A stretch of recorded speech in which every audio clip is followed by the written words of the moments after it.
இந்த மந்திரத்தில் வைரவி பற்றி இப்போ சொல்லியிருக்காங்கன்னு நினைக்கிறேன். வைரவி, மண்டலி, மாலினி, சூலினி அப்படின்னு சொல்லக்கூடிய சப்த மாதாக்களை பற்றி இந்த மந்திரம் வைரவி மந்திரம்னு சொல்லுவாங்க. கிழவி என்பவள் உரிமையுடையவள், நமக்கெல்லாம் தாயானவள்னு சொல்லுவாங்க. பாட்டி அம்மாவுக்கு அடுத்து பாட்டின்னு சொல்லுவோம். இந்த பாட்டிலாம் முப்பாட்டி பாட்டி வேணும்னு சொல்லுவோம். அந்த பழமையான கிழத்திக்கு பேர் தான் உரிமையானவள்னு பேர். நம்ம எல்லாம் ஈன்றவள்னு ஒரு பொருள் உண்டு. நம்ம எல்லாம் ஈன்றவள் யாரு? அம்பியானவள் அப்படின்னு சொல்லக்கூடிய இந்த பிரபஞ்சத்துடைய தலைவி கிழத்தி அப்படின்னு சொல்லுவோம். ஆவின் கிழத்தின் இந்த பாட்டு என்ன? ராகம் மாயா மாலவ கௌலை அப்படின்னு சொல்லுவோம். நம்ம என்ன பாட்டு பாடிருக்கோம்?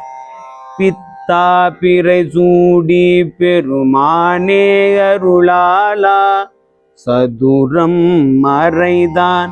இது நிறைய பாட்டு. சடையாயனுமால் அன்னம் பாலிக்கும் தில்லை சிற்றம்பலம் இதெல்லாம் பாடுறீங்க.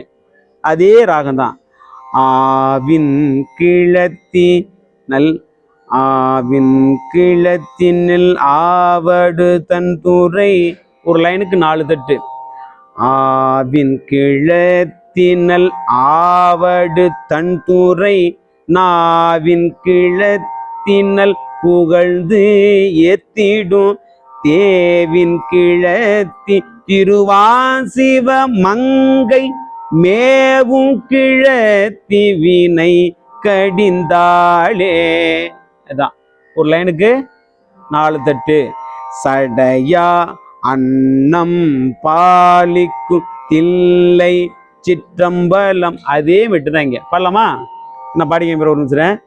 ஆவின் கிழத்தினல் ஆவடு தன் துறை சொல்லுங்க.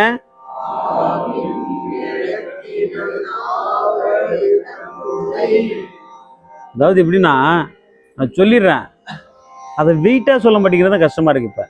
இப்போ ஒரு பொருள் இருக்கு, அது வெயிட்டே இல்லை. அப்ப என்ன காத்தணும்? வெயிட்டு கொடுக்கணும். பாட்டில் வெயிட்டு கொடுக்கணும்னு வச்சுக்கீங்களேன், லஸ்ஸு நீ என்ன உரைச்சாலும் உரைக்க முடியாது. வெயிட்டா பாடு, வெயிட்டா பண்ண சொல்லுது. ஆவின் கிழத்தி இப்படி பண்ணா ஆவின் கிழத்தி, இது வெயிட்டு கிடையாது.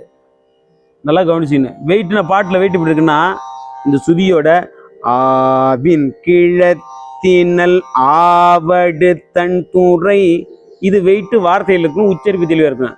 அந்த முடிக்கும் தன் துறை, அந்த துறை சொன்னாதான் நாவின் கிழத்தினல் புகழ்ந்து ஏத்திடும் அது சொல்ல முடியும். நீ எப்படி சொல்லுங்க? பழவளா கொலகொல சொன்னா எப்பவுமே ஏட்டு சொருக்க கூட்டுக்கே உதவாது, அந்த கதையாயிரும். ஆவின் அதனால பாட சொன்னா அழுத்தம் பாடனா இப்படி பாடக்கூடாது. ஆவின் கிழத்தி அப்படி பாடவே கிடையாது. நான் என்ன சுழியில் பாடணும் அந்த சுழில் தான் பாடணும். ஆவின் கிழத்தினல் ஆவடு தன் துறை சொல்லுங்க.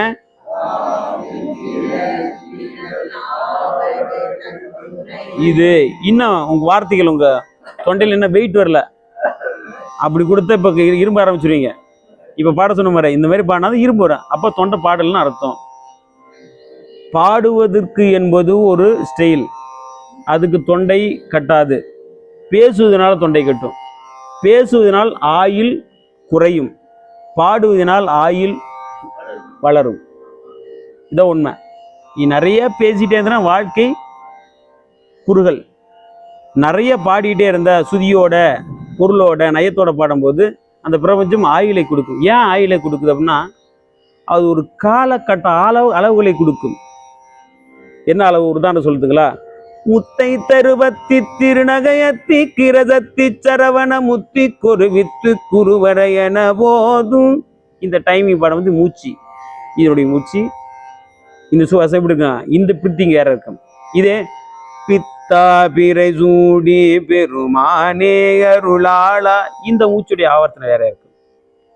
அப்ப என்ன சொல்றாங்கன்னா அந்த இடத்துல அந்த சரகலையானது செயல்படும். என்ன சரகலை? மூச்சுக்கலை. மூச்சுக்கலை எப்படி செயல்படும்? அதாவதுன்னா சுழுமணியோட செயல்படுறது சூறக்கூடியது. நீ பாடும்போது மட்டும்தான் உங்களுடைய உச்சந்தலையில் உள்ள ரத்தங்கள் நீச்சல் அடிக்கும் போதும் பாடும்போது மட்டும்தான் மூளைகளுக்கு ரத்தம் செயல்படும். அதில் தான் பக்கவாதக்காரங்கள் நீச்சல் அடிக்க சொல்லுவாங்க, இல்லைன்னா பாட்டு கேட்க சொல்லுவாங்க. ஏன் அப்படின்னா நீச்சல் அடித்தா பக்கவாதக்காரங்களுக்கு இந்த மூளைக்கு போகிற செயல்திறன்கள் வந்து தண்ணிகள் காலிலேருந்து ரத்த ஓட்டம் போகும். அவையில் பாடும்போது என்ன ஆகும், அந்த பாடம் அளவுக்கு அதிகமாக போச்சுன்னா என்ன ஆகும், வெடிச்சிடும். இதுதான் அதனால தான் நம்ம அளவோட பாடணும், நிதானமாக பாடணும்னு சொல்லுது. ஆவின் கிழத்தினல் ஆவடு தன் தூரை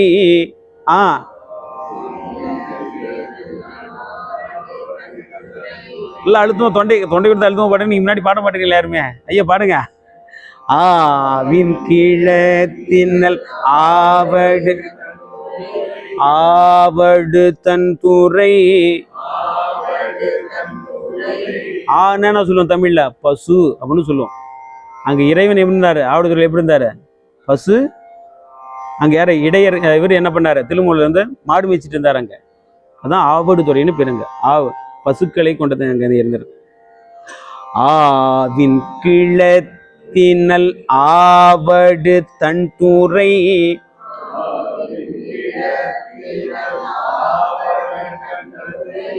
இதுல எந்த இடத்த இல்லு நாக்கடிக்குது, ஆவின் கிழத்தினல் ஆவடு தன் தூரை. இந்த எந்தெந்த இடத்துல நாக்கு இங்க உட்காருது பாருங்க, நம்ம தமிழுக்கு மட்டும்தான் அது உண்டு. ஆவின் கிழத்தினல் ஆவடு தன் தூரை. எப்படி இங்கிலீஷ் பேசுனா எல்லாம் ஒரே இருக்கும், நுண்ணாக்கில் தான் சொல்லுவோம். எவ்வளவு பெரிய வார்த்தை தமிழ், எவ்வளவு பெரிய ஒரு அறிவியல் பூர்வமானது, எவ்வளவு பெரிய ஒரு சுவாசத்தை கொண்டது. பாடத்தான் தெரியும். ஆவின் கிழத்தினல் ஆவடு தன் தூரை. சொல்லுங்க.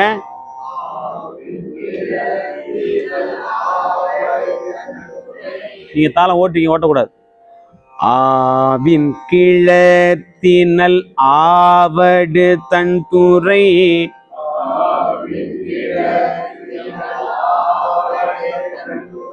அவ்வளவுதான், இதேதான். சரிங்களா?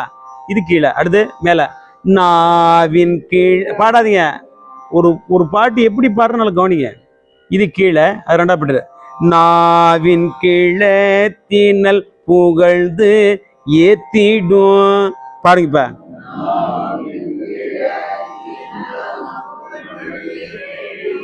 நாவின் கிழத்தின் நலம் புகழ்ந்து ஏத்திடும்.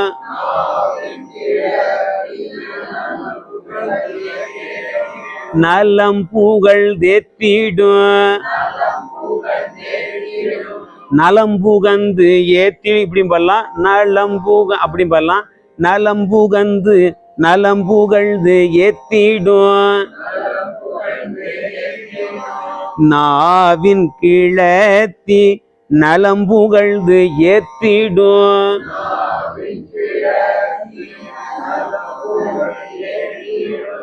ஆவின் கிழத்தினல் ஆவடு தன் தூரை.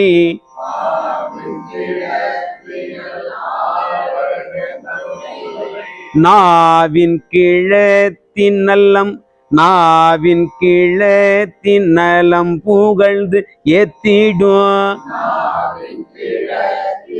நலம் புகழ்ந்து ஏத்திடும். நாவின் கிழத்தி நலம் புகழ்ந்து ஏத்திடும்.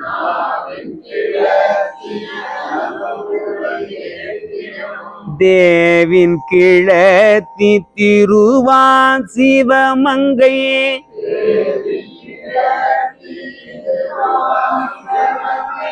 இது மூணாவது படி. தேவின் எப்படி இந்த மூணாவது படின்னு சொன்னா, 1 2 3 4 சொன்னா கூலி இருக்கும்னு சொல்லல. ஆழிமிசை கல்மீது வாழி திருநாவலூர் பண்ணல. தேவின் கிழத்தி திருவான் சிவமங்கை.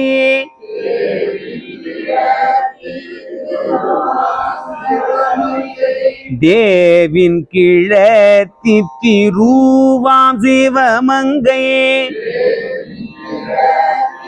திருவான் சிவமங்கை மேவும் கிழத்தி வினை கடிந்தாளே.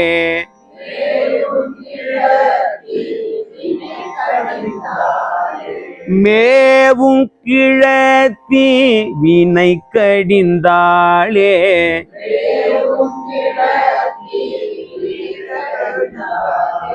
வினை கடிந்தாளே ஆவின் கிழத்தினில் ஆவடு தன் துறை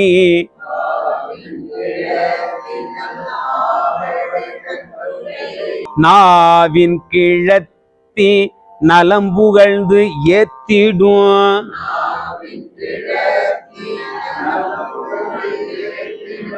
தேவின் கிழத்தி திருவா சிவமங்கை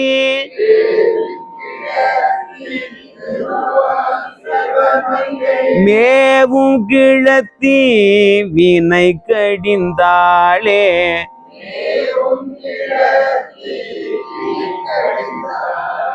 நான் ஒரு முறை பாடுறேன், கவனிச்சுட்டு அடுத்து சேர்ந்து பண்ணுவீங்க எல்லாம். ஆவின் கிழத்தினில் ஆவடு தன் துறை நாவின் கிழத்தி நலம் புகழ்ந்து ஏத்திடும் தேவின் கிழத்தி திருவாம் சிவமங்கை மேவும் கிழத்தி வினை கடிந்தாளே.